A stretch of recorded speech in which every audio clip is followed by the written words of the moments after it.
Before we start, please make sure to like this video and hit this subscribe button, so you never miss a story like this. And also comments where you are watching from, how many sons and daughters you have. Thanks. My name is Linda. I'm from a small town in Iowa, and I believe in one powerful thing. You never disrespect the hands that raise the one you love. But I guess not everyone was raised with that same kind of respect. You don't belong here. Linda, she hissed across the kitchen island, her freshly manicured finger shaking in the air like she was the queen of this castle. This is my home now, not yours, and not your place anymore. I stared at her for a beat.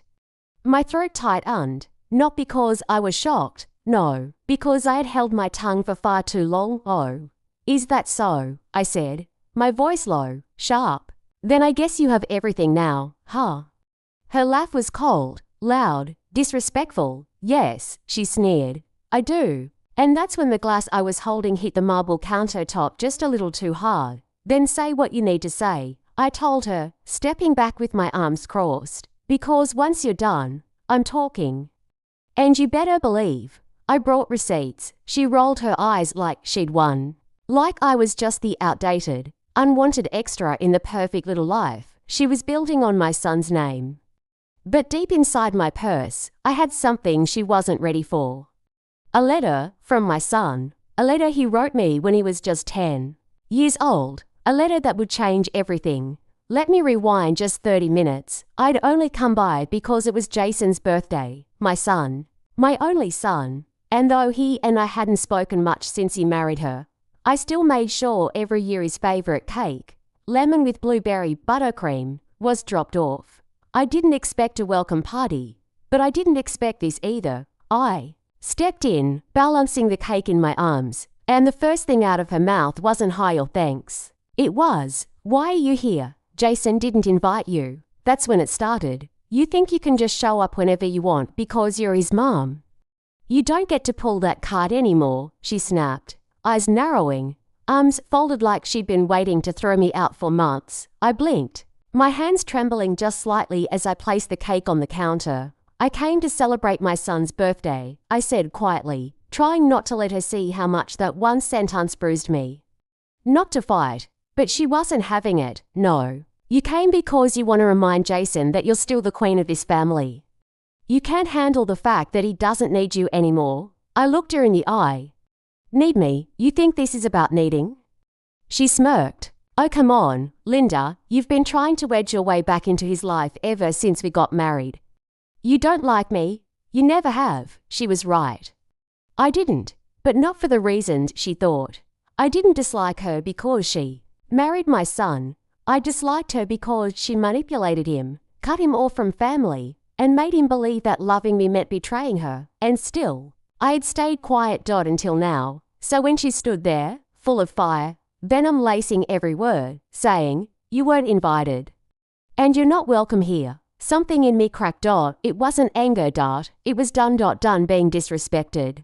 Done being silenced. Done pretending like I hadn't sacrificed everything to raise a boy who turned into a man this woman clearly didn't deserve. You've said your piece, I said. Now, let me say mine. She crossed her arms again, scarfing.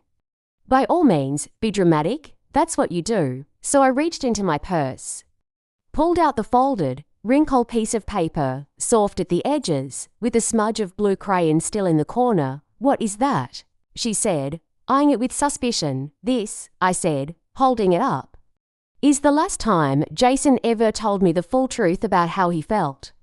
Before life got complicated, before you came into the picture, before someone started telling him I was the problem. I looked her in the eye. It's a letter he wrote to me when he was 10. He'd just won his spelling bee. And you know what he wrote at the bottom of it? She didn't respond. He wrote, Mum, I will always be your boy, no matter how tall I get. You're my favorite person in the world. And one day I'll buy you a big house so you never have to worry again. Her face faltered for the first time, because for the first time, she wasn't sure if she was still in control of this conversation. And I kept this letter all these years. Through eviction notices, through hospital nights, through holidays I spent alone because you convinced him I was too much drama. I looked down at the paper, then back up at her. I'm not here to steal him back. I'm not here to fight you. I came here to remind him of who he used to be. And if you're so afraid of that truth, then maybe you should be asking yourself what kind of wife you really are. She didn't speak. For once, she had no clever comeback, because the woman standing in front of her wasn't just a mother-in-law. I was the woman who raised the man she now depends on. And I didn't come empty-handed. If someone ever made you feel like you didn't belong, even in the life you built with your own hands, then this story is for you. Because respect is an optional dot, and sometimes the past has to speak louder than the lies. Keep watching. What happens next will make her regret every word she said. Jason walked in 5 minutes after she told me to leave. I hadn't moved an inch. He froze when he saw me standing there, hands still holding that letter, jaw clenched, eyes burning with everything I had swallowed for years. His wife turned to him fast, like she had been waiting for her cue. And just like clockwork, she slid her arm through his, tilted her head, and said in the sweetest, fakest voice I've ever heard, "Your mom just showed up uninvited." Again, he looked at me. Just looked. No hug. No hi. Mom. No joy in his eyes. Just that same discomfort I'd grown used to since the wedding. And that broke me more than her words ever could. I took a deep breath. I didn't want to ruin his birthday. God knows I'd already missed too many. But I also wasn't going to stand there and be treated like trash in front of the boy I once rocked to sleep after his night terrors. So I looked at him and said, "I just came to drop off your cake." I didn't plan to stay, but then she made it clear I wasn't welcome. So I spoke, his eyebrows raised just slightly, and she leaned in quick. "Jason, she's trying to start something." I asked her nicely to go, and she started digging up old letters and making accusations. I held up the paper again. "Read it, please." He blinked. "Mom, she's trying to guilt you," his wife snapped, tightening her grip on his arm like I was the enemy and she was his only defense. "This is manipulation. You want to talk about manipulation?" I finally snapped. "Let's talk about the 2 years you made it nearly impossible for him to call me on holidays. The time you changed his number and told me he needed space. The way you smirk every time I walk into a room like I'm some charity case who overstayed her welcome." Jason's eyes dropped to the floor. Silent. That silence. It screamed louder than any insult, and it hit me then. I wasn't just fighting her. I was losing him. "You used to call me every Sunday," I said, softer now, "even when you moved out. You used to say, 'I just want to hear your voice.' Ma, you used to care." His jaw shifted. Something in him cracked, but she stepped in again. "Jason, don't let her make you feel guilty for having boundaries. That's what this is." "It's a guilt trip." "No," I said, stepping forward slowly. "This is a reminder.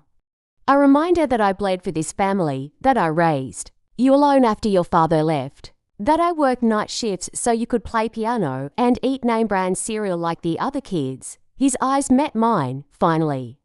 And I saw it, the guilt, the ache, the boy who still lived behind the man she'd tried to reshape. "She hates that. I know who you were before the suits and the meetings and the silent treatment," I added. "But I don't need your money. I don't need your praise. I just wanted to see my son on his birthday." And then I turned to leave. I couldn't stay. Another second in that house I'd helped him make a down payment for. That house I had once believed I'd grow old visiting as Grandma Linda, surrounded by love and laughter and Sunday dinners. Not this cold, sterile, painfully quiet place where I felt like an outsider to my own blood. But just as I reached the door, he spoke. "Wait," that one word, weak, hesitant, but loud enough to freeze me in my tracks. I didn't turn around. I couldn't, not yet. "You kept the letter?" he asked, almost like he couldn't believe it. I nodded without looking. "I kept every letter, every drawing, every card you ever made. Even the one with ketchup stains from when you were 6, his voice broke. "I didn't know. I wasn't supposed to keep them," I asked. "Because I didn't know you'd one day let someone tell you I wasn't good enough to be in your life." Silence. His wife stepped back, finally sensing that she was losing control of the moment. And for the first time since I arrived, I felt it. The shift, not victory. Not revenge, just truth. heavy, undeniable truth sitting between us like the cake. I never even got to slice. I've always been your mother, I said, turning around. But I will not beg for a place in your life anymore. If you want me there, you fight for me, otherwise. This is the last birthday cake I bake. His eyes welled up. She looked furious, and I walked out. Jason walked in 5 minutes after. She told me to leave. I hadn't moved an inch. He froze when he saw me standing there, hands still holding that letter, jaw clenched, eyes burning with everything I had swallowed for years. His wife turned to him fast, like she had been waiting for her cue.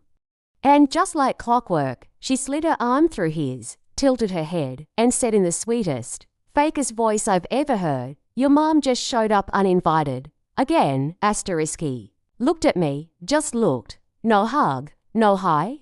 Mom, no joy in his eyes, just that same discomfort I'd grown used to since the wedding. And that broke me more than her words ever could. I took a deep breath. I didn't want to ruin his birthday. God knows I'd already missed too many. But I also wasn't going to stand there and be treated like trash in front of the boy I once rocked to sleep after his night terrors. So I looked at him and said, "I just came to drop off your cake." I didn't plan to stay, but then she made it clear I wasn't welcome. So I spoke. His eyebrows raised just slightly, and she leaned in quick. "Jason, she's trying to start something." I asked her nicely to go, and she started digging up old letters and making accusations. I held up the paper again. "Read it, please." He blinked. "Mom." "She's trying to guilt you." His wife snapped, tightening her grip on his arm like I was the enemy and she was his only defense. "This is manipulation." You want to talk about manipulation? I finally snapped. "Let's talk. About the 2 years, you made it nearly impossible for him to call me on holidays. The time you changed his number and told me he needed space. The way you smirk every time I walk into a room like I'm some charity case you overstayed her welcome." Jason's eyes dropped to the floor. Silent. That silence.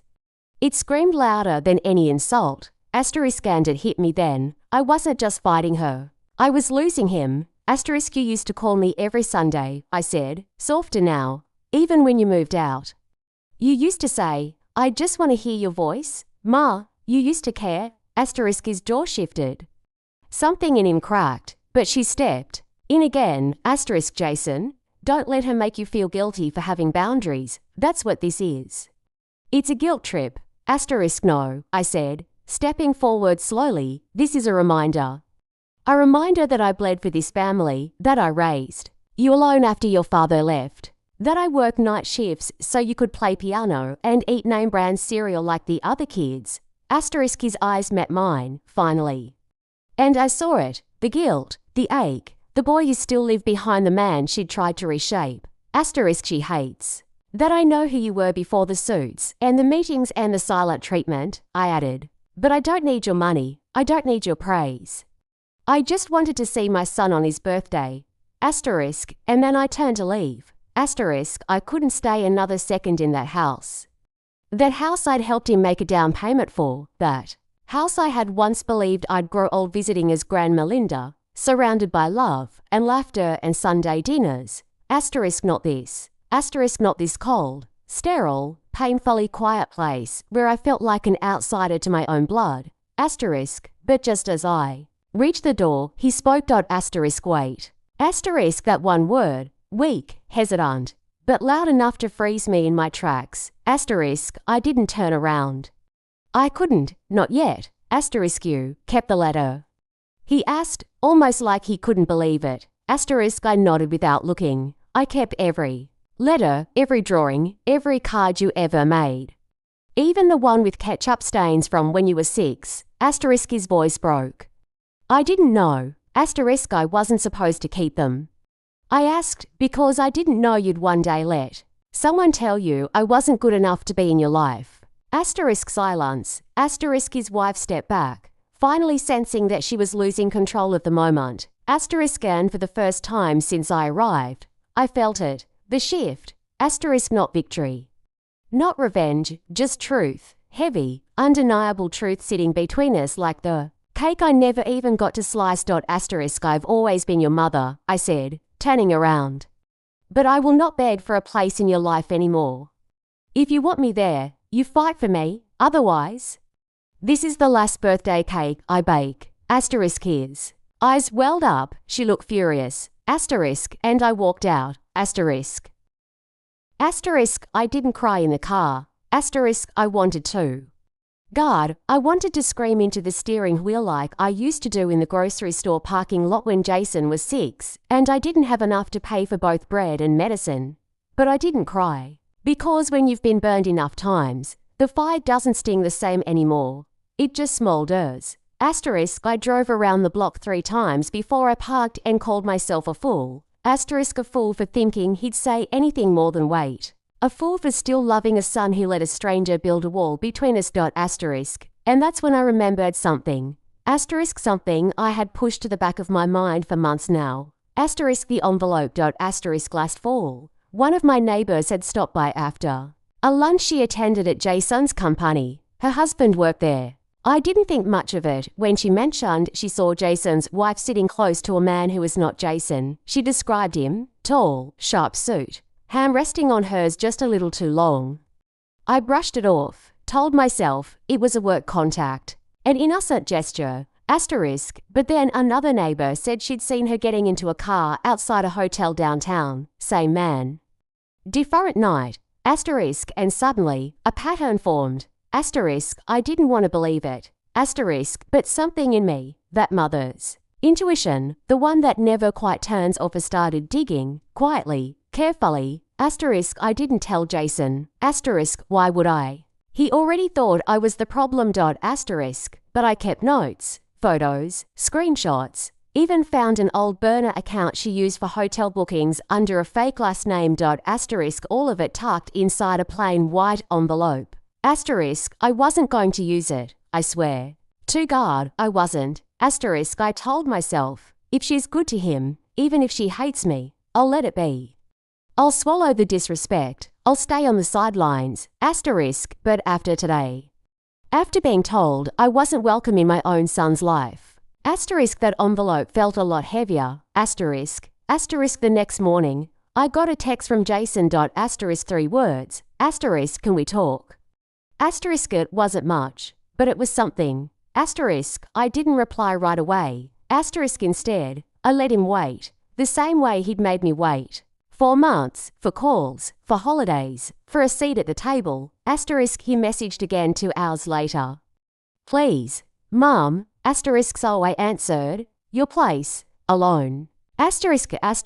When I showed up, he opened the door wearing the same hoodie he used to wear in college. The one I stitched for him when he couldn't afford the campus bookstore's overpriced merch.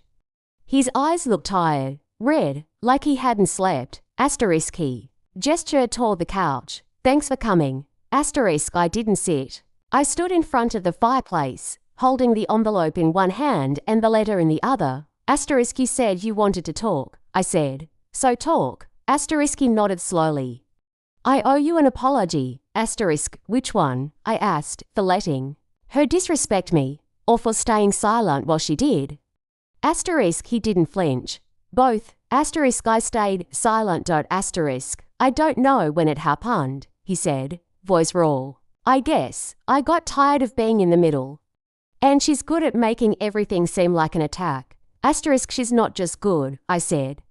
She's a professional. That got a faint smile from him, but it vanished just as fast. She told me you were trying to control me, that you wanted to turn me against her. I nodded. Because people like her can only survive if you believe everyone else is the enemy. He looked down. I found the letter, he said. The one you read, I remember writing it. I remember that night. You had a fever, I whispered.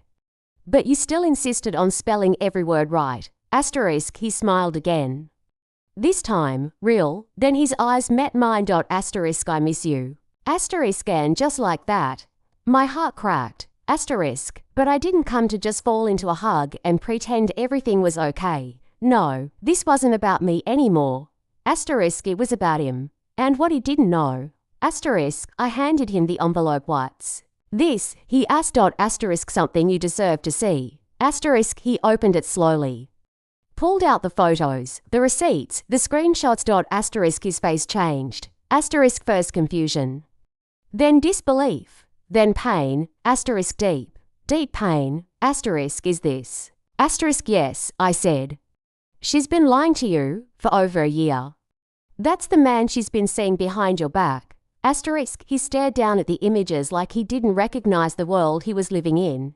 Asterisk I didn't want to show you this. I said gently. I prayed I wouldn't have to. But she forced my hand. Asterisk he swallowed hard. Why didn't you tell me sooner? Asterisk because you wouldn't have believed me, I said. You would have defended her. And I would have lost you completely. Asterisk he didn't argue. Asterisk he knew I was right. Asterisk he stared at the last photo in the stack, one of her walking into a hotel lobby at midnight, hand in hand with a man in a grey suit. Asterisk is this why she wanted you gone? He asked quietly. Asterisk I nodded. She knew the only person who truly sees her is me. Asterisk he sat down slowly, like the weight of it all had finally collapsed on his shoulders. Asterisk and I sat beside him. Asterisk nod as the mother he pushed away. Asterisk but as the one woman in his life who never lied, never left, and never stopped fighting for him. Asterisk. Asterisk the house was quiet when we walked back in. Asterisk too quiet. Asterisk you know the kind. That eerie stillness before a storm, when the sky turns grey and the air tastes like metal. That's what it felt like walking into my son's house, knowing he was about to face the woman who'd been lying to him for over a year. Asterisk Jason didn't say a word. His jaw was locked, his hands shaking just slightly as he clutched the envelope in one hand. He didn't ask me to leave, and I didn't offer. We both knew this moment, this reckoning, had been coming a long time. Asterisk she was in the kitchen. Again, pretending to stir a pot that didn't even smell like food. When she turned around and saw me standing beside Jason, she smiled like nothing was wrong. Asterisk there she is, she said sweetly. I thought we agreed to asterisk sit down. Jason cut her off. Asterisk her face twitched, just for a moment. Excuse me, asterisk I said sit down. Asterisk the silence that followed could have cracked glass. Asterisk he'd never raised his voice to her, not once.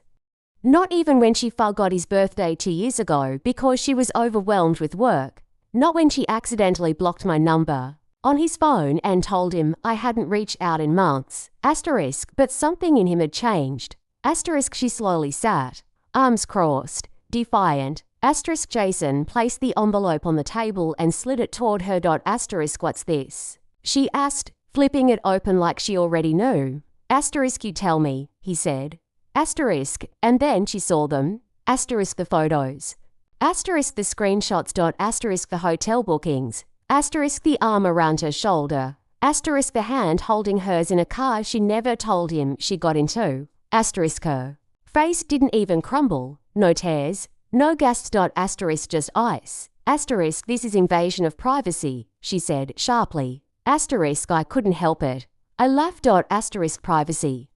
I said, you cheat on your husband, lie to his face, gaslight his mother for years, and you're worried about privacy. Asterisk she turned to Jason, you're seriously listening to her. This is all fake. She's trying to ruin us. Asterisk then explain the hotel receipts, Jason said, calm but cracking. Explain the name you used to book the rooms. Explain why you've been meeting another man behind my back while telling me I've been emotionally unavailable. Asterisk she opened her mouth, but nothing came out. Asterisk for the first time. She had no script. Asterisk Jason slammed his hand on the table, hard, loud enough to make me flinch. Loud enough to remind her this wasn't the passive, polite version of him she'd been controlling. Asterisk you said my mom was poison, he growled. You said she wanted to manipulate me. You made me believe she was the reason I felt anxious all the time, when really, it was you. Asterisk still, she didn't speak. Her silence was louder than any excuse could have been. Asterisk you told me I didn't need family, that I had outgrown her, but she never once betrayed me. Never once left my side, even when I pushed her away. Even when I let you humiliate her in her own son's home. Asterisk his voice broke then, Asterisk, she came to drop off a birthday cake. You made her feel like trash while you were sneaking around with another man. Asterisk, I didn't sleep with him, she said suddenly, like that was her last card. Asterisk, Jason laughed a bit early. You think this is just about sex, it's about trust. And you burned it, asterisk, and that's when she cracked. Asterisk, not out of remorse, but out of rage. Asterisk, fine, she screamed. Fine, I was lonely, you stopped paying attention to me. You work late, you forgot things, I needed someone who saw me. Asterisk, you mean someone who didn't know the real you, I said coldly. Asterisk, she turned to me, venom in her eyes. You don't belong here, asterisk, but Jason raised his hand. Asterisk, she does, he said firmly. You don't, asterisk, silence, again, asterisk, only this time, it was her who had nothing left. Asterisk, I want you out, he said. Asterisk, she blinked. Jason, out, asterisk, no, I want you out of this house, out of my life. And don't even think about touching the bank accounts, they're locked. Asterisk, now she panicked. Asterisk, you're making a mistake, she whispered. This is what she wanted, to turn you against me. Asterisk, Jason stepped back and pointed at the door. Asterisk, she didn't turn me against you. You did, with every lie, every hotel, every excuse. You did this, asterisk, and with that. She grabbed her purse, her keys, and walked out. Asterisk, no apology. No regret. Asterisk, just silence. Asterisk, asterisk, we stood there, the door still slightly ajar, the house feeling strangely lighted. Asterisk, Jason collapsed into the couch and buried his face in his hands. Asterisk, and for the first time in years, I walked over, sat beside him, and placed my hand gently on his back. No words, just presence. Asterisk, just a mother and her son, rebuilding from rubble. Asterisk. Asterisk, the house was quiet again. Asterisk, but this time it wasn't heavy. Asterisk, it wasn't suffocating. Asterisk, it was calm. Asterisk, Jason sat there for a long while, elbows on knees, staring at nothing. Just breathing, processing, breaking and rebuilding in real time. And I sat next to him, like I used to when he was little and had a bad dream. Not saying much, just letting him know I was still here, still in his corner. Asterisk, eventually, he spoke. His voice was cracked and dry. Asterisk, she made me believe you were the weight in my life. Asterisk, I didn't respond. I wanted him to keep going. Asterisk, I used to call you every time something went right, even though small things, a good grade, a promotion, a new client. Then one day, I stopped. Asterisk, he turned toward me. Asterisk, I didn't even notice I stopped. Until you weren't there anymore. Asterisk, my heart twisted. Asterisk, because I had been there, just on the other side of the silence, just waiting for the phone to ring. Just hoping he'd remember who loved him before the world even knew his name. Asterisk, she knew exactly how to get in my head, he said. She'd say, your mom doesn't respect boundaries.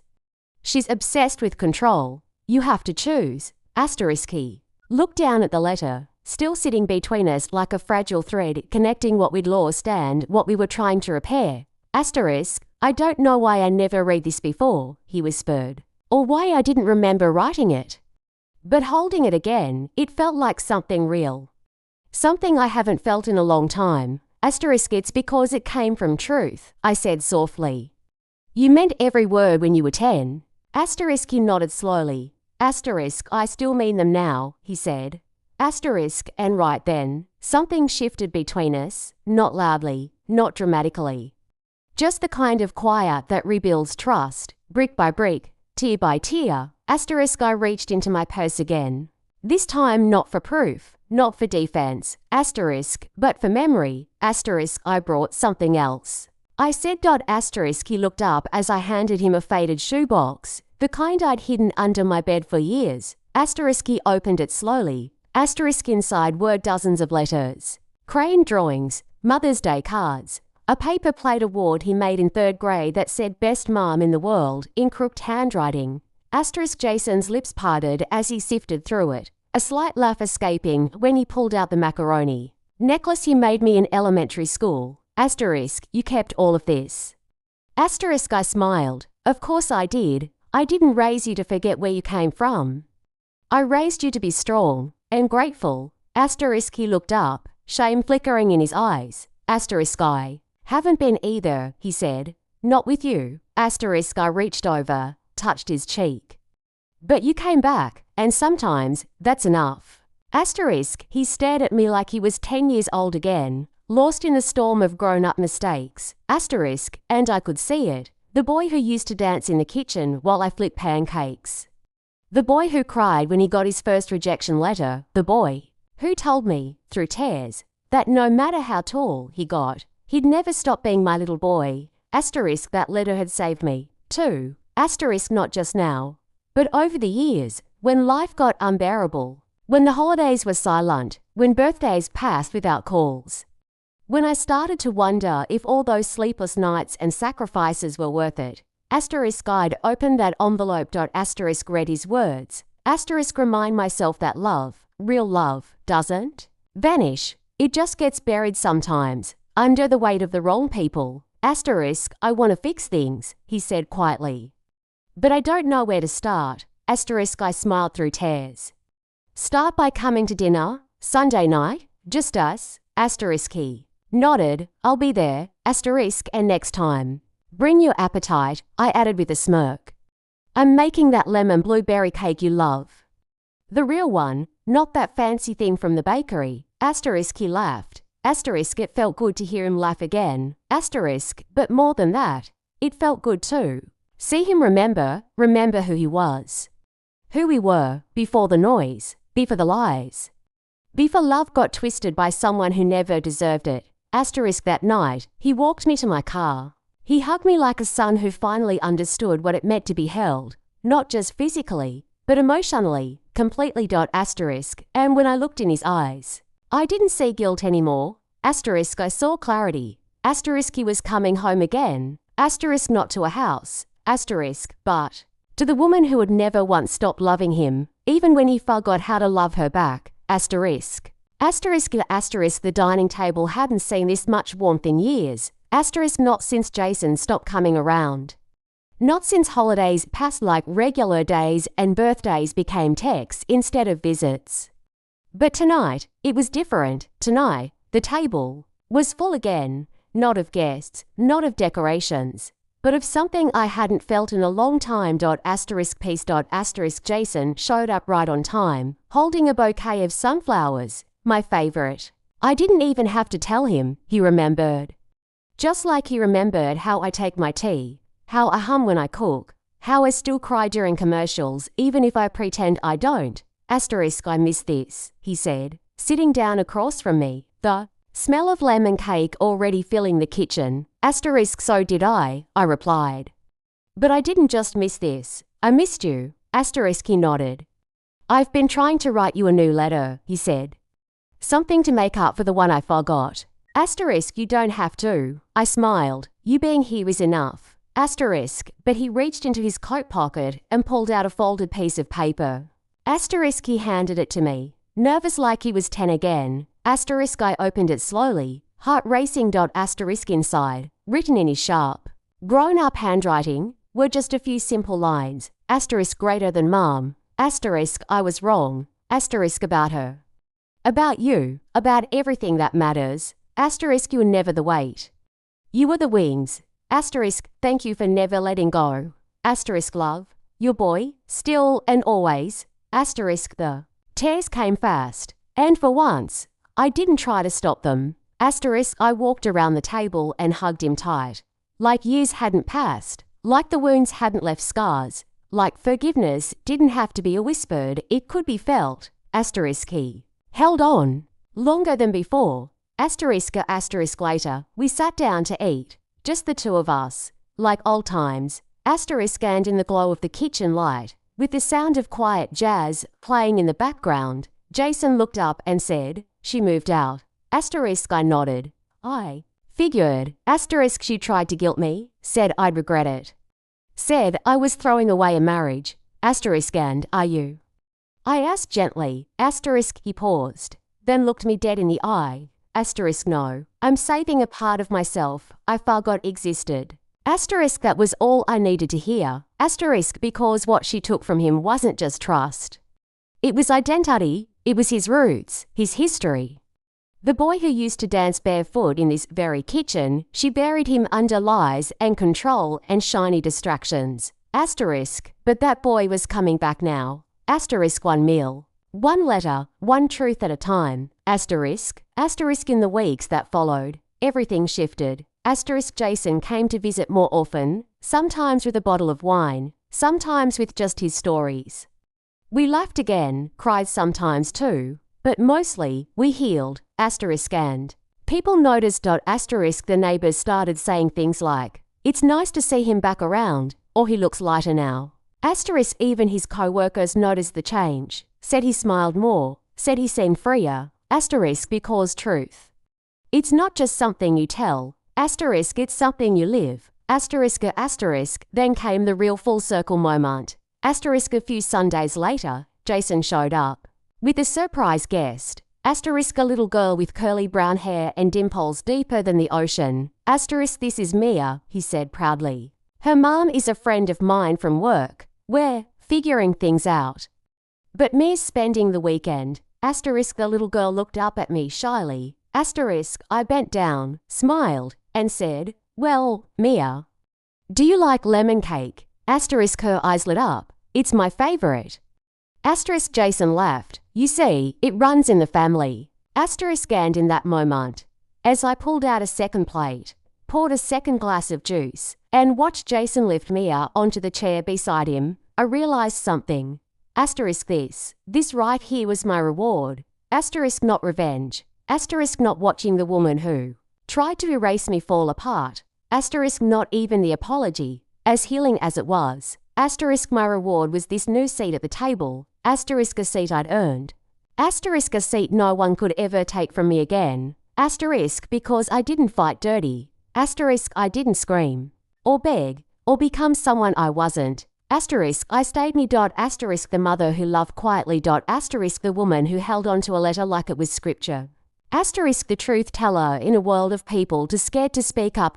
Asterisk asterisk. So to anyone who's ever been made to feel like they didn't belong. Asterisk like they were too much or not enough. Asterisk like love had an expiration date. Asterisk let me tell you something. Asterisk the table always remembers you said it. Asterisk and if someone tries to push you away, just wait. Asterisk because one day they'll realize. Asterisk the seat they gave to the wrong person. Asterisk was always yours. Asterisk.